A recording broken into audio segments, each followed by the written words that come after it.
She's helped disrupt the cycle of incarceration among young people in San Francisco's Bayview. Sharon Chin has an update on a Jefferson Award winner we first featured 15 years ago. Sharon? Well, a lot has happened in that time.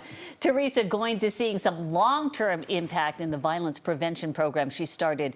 People who are done serving sentences are serving in other ways.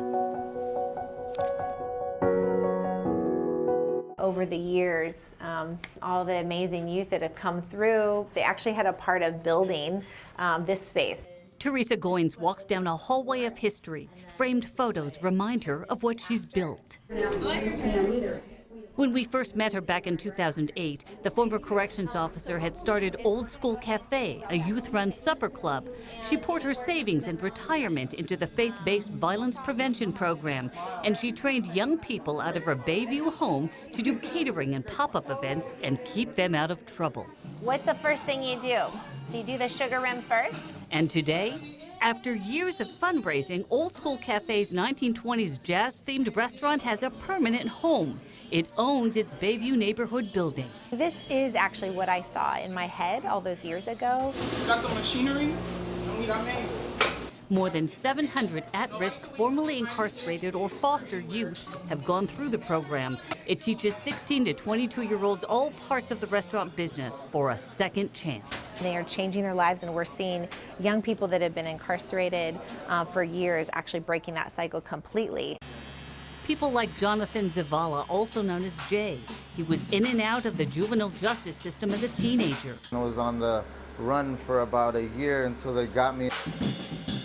Then training at Old School Cafe in 2012 and barber school gave him the skills and support for a clean cut on life. I was able to find the gold in me, and then whatever thing was else that was not good, you know, see that as the past.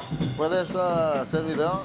A business owner for 7 years, Jonathan runs the Barberhood, 2 barbershops in San Francisco. He's grateful to the woman affectionately known as Mama T.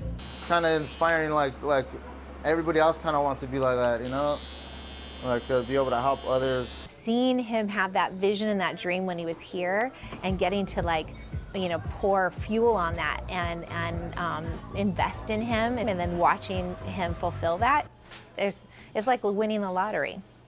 Just put them out the oven.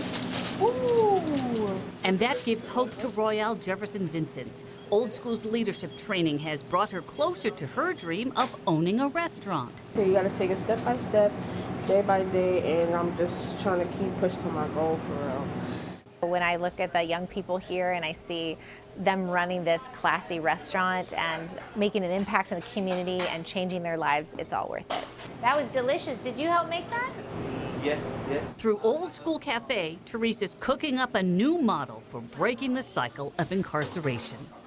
In fact, she's now getting calls from other cities and states around the country that are interested in duplicating Old School Cafe or some version of it. That's amazing. Great idea. It's so neat to watch it, just her dream grow. Yes, and the lives that she's changed. So all the kids, they basically run that restaurant. Oh, yeah. They learn every aspect of it. Yeah. And then they branch out after that. Amazing. Yeah. All right. Thanks, Sharon.